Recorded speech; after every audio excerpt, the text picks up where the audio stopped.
Today's going to be episode 4 of the F4i 1-year review. We're going to go through the gearing, the Saggy Ass Fix, the rear tire, and the handbrake. And this will probably be the last episode, as this is the rest of the stuff that we need to go through to cover this entire build. So for gearing, I'm running 1464. The 14-tooth front sprocket is from the 6 shop, and then the 64-tooth rear sprocket is also from the 6 shop, but it's a Vortex rear sprocket.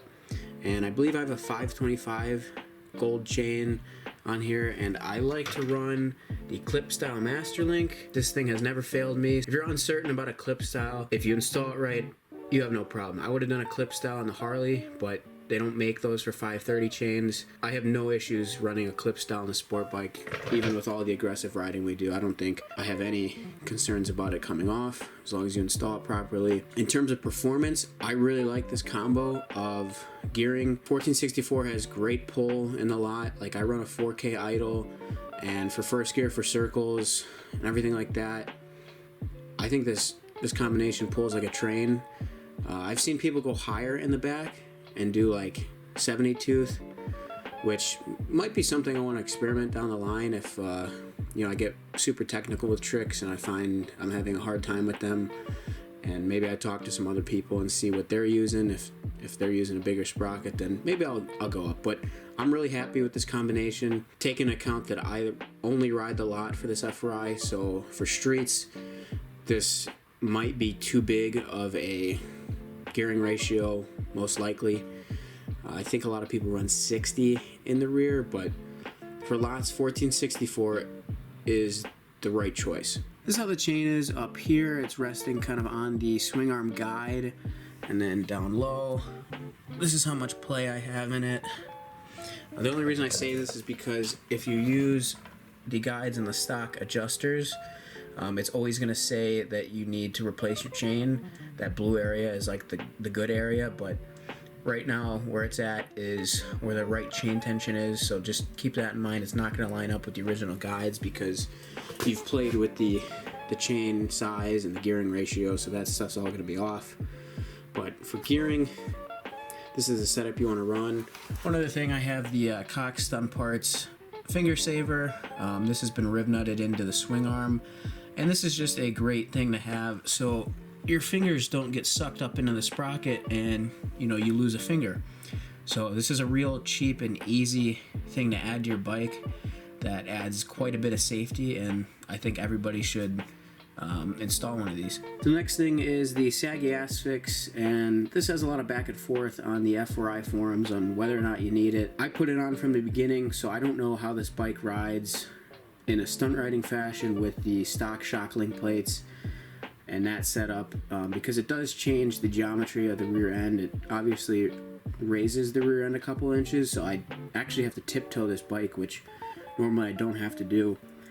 But I like it being stiff in the rear. I think it's good for clutch bumps and stuff where you're not bouncing all over the place on like a super soft suspension. I didn't really play around with the suspension settings on here. I think I'm at the factory preload of 3, and then same thing with the rebound and compression on the shock. I think I'm around 2, turns out, so maybe a little bit more than the factory setting, so it's a little bit softer. I believe you're actually supposed to run factory or softer on the suspension with the Saggy Ass Fix. At least that's what the owner wrote on a Facebook forum once, because I think somebody was saying that the bike was bouncing around at like 65. And speaking of bouncing around, if you've noticed a couple videos, I may have posted some bloopers, that when I'm trying rolling burnouts, I get like the rear end to bounce a lot. The tire grips up really randomly. Like, if you look at the burnout marks in the lot, you'll see like it's skipping all over the place, and I thought maybe it's a suspension thing, maybe it has to do with the Saggy Ass Fix, something like that. It's probably my inability to initiate the rolling burnout correctly all the time, because once I get it going, if I do rolling burnouts straight line with some speed, I don't have that issue. It's when I'm trying to go from a really slow start to get them into circles and figure eights where maybe I'm doing too much brake and not enough throttle before breaking it loose, and it'll bounce around. But once it evens out, I have no problem doing rolling burnouts once it's going. It's just that initiation that is probably a skill issue that I need to figure out, because I have no problem doing it on the Harley. Rolling burnouts are amazing on the Harley. It's just this bike. I don't know if it's I'm putting too much weight on my rear sets and not enough over the front end, and the lack of throttle, because you do need to give the sport bikes a decent amount of throttle to make sure the rear end spins. Like, you have to be up in the RPMs for these. Overall, I'm a big fan of the Saggy Ass Fix. It does change the geometry. I think it's nice and stiff when I'm doing circles. Like, I don't feel like, you know, I'm bouncing on the subframe every time I'm trying to clutch up a circle or anything like that. It stays nice and solid, and I think there'll be plenty of bounce for big clutch bump jumps and stuff like that. So I'm a big fan of the SS Moto Saggy Ass Fix. Now we're going to talk about the rear tire. I run Dunlop GPR 300s. This happens to be a takeoff tire, so it was already worn down a little bit, but because they're pretty commonly used, you can also find a lot of takeoffs, which is great, because then you don't have to spend $100 every time you need a fresh rear tire. Big fan of the Dunlop GPR. Like I said, does burnouts really easy if you initiate them the right way. So I have no problem with that, and it grips very well for circles and everything. I really have no complaints. There's a reason why a lot of people run the Dunlop GPR 300s. So if you're looking for a rear tire, I'd highly suggest the Dunlop GPR 300. I think the wear is pretty good. Like last season, I was able to make it the entire year before I blew the tire at the end of the year on purpose. If you don't do a lot of burnouts, like rolling burnouts, this thing will last quite a while. Like just wheelies, like you'll have no problem. You're looking for life expectancy, this is a good tire for that as well. Good grip, slides out when you need it to. I haven't done any drifts yet on this bike, so I can't comment on that, but it does, you know, when you get it on the sidewall, it does like to slip out. So for my handbrake setup, I'm running the SS Moto handbrake kit. This is the oversized, I think 310 millimeter rotor, and I've got two R6 monoblock calipers connected to my Brembo 16x18. This is my Brembo up here. It's a 16x18. This will give you a little bit of insight on how I run the angle. I kind of have it straight down with my clutch at that angle, and this is all going to vary based on your hand size and what's comfortable for you. This is how I have the handbrake line ran. Comes off the bars there. I run it kind of across the top of the tank and then down along the inside of the tank, and then you'll see it come out here, and you watch the line move, but it's not pinched anywhere, so it's not hitting the frame or pinched by the tank or anything. It's free floating, which is what you want. And then I run it out the side of the subframe, zip tied here, and then back behind the foot brake master cylinder through the guides like that, and then out to the first handbrake caliper,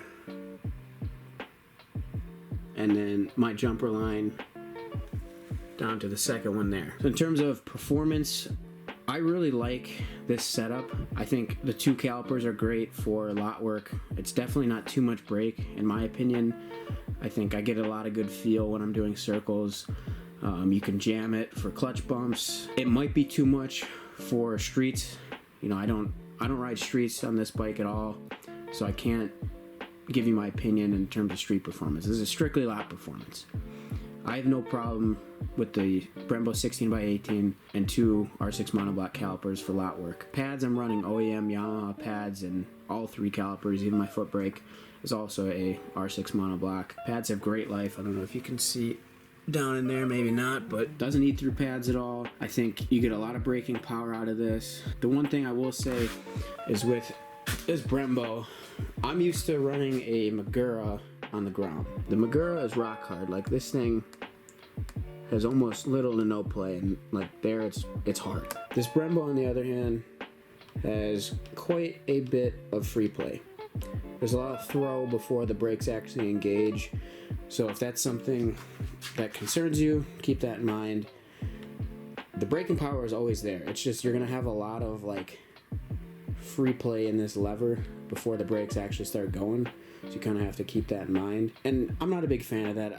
Like I said in I think the first episode where I was talking about this lever, I wish you had that option to adjust it out to where it needs to be. You know, I'm also a big fan of not changing your setup. You just have to keep getting used to the new setup each time, and I feel like it delays your progress because, you know, you're spending time getting acclimated to it instead of actually just riding the bike. So I don't plan on changing any of these components. Like, I'm gonna stick with the Brembo here. I'm used to how it feels. I'm comfortable with it.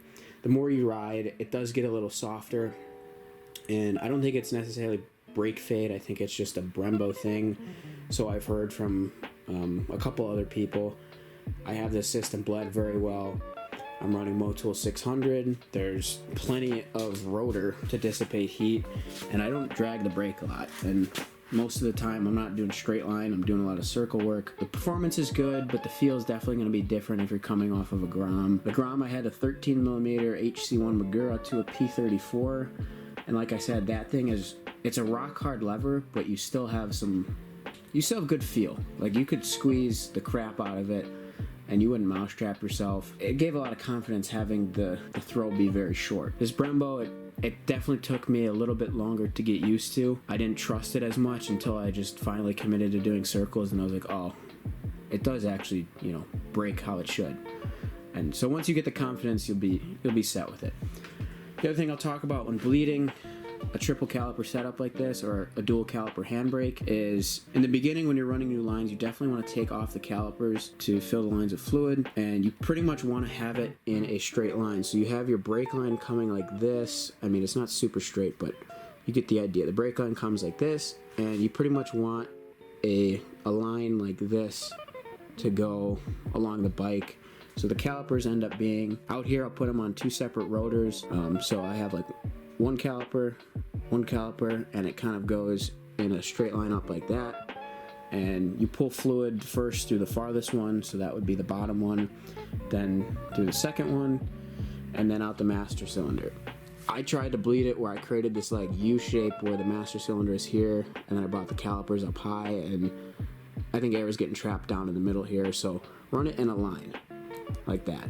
It does require two people, unfortunately, because you can't be up there pulsing the lever and cracking the bleeder back here. I guess you could try using a vacuum bleeder, but I only do that to fill the lines, and then when I bleed it by hand. When you've got the lines bled and you're just doing a fluid flush, I still take off the bottom caliper, so I'll run that just kind of from this jumper. I got to clip the zip tie, and I'll run it to an extra rotor here, and it still follows that same line. I pull fluid out of the back one, then this one, and then up at the master cylinder, of course. Once you get it bled initially and get the fluid in there, it's less of a pain in the ass to deal with. You basically just want your bleeder always to be at the highest point. Like right now, this bleeder is underneath here. That's why you have to remove it, because otherwise, you know, other parts of the caliper are higher and air is going to get trapped down there. Like I said, with the foot brake bleeding, once you do have all the air out, it should be a closed system unless you add air into it. So pulling fluid doesn't matter as much, but I still like to keep it in that orientation where the bleeder's at the highest point. That's going to do it for the 1 year F4i review.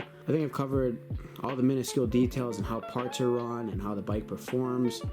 So if you have any other questions, hopefully I can answer them, and hopefully these videos give you a greater sense of the details that went into the build instead of just the parts and maybe how things work, and hopefully that makes it easier for you to build your stunt bike as well. Hottest stash in the carpet, yeah, we trapping out apartments. I ain't done when you start shit, to be honest.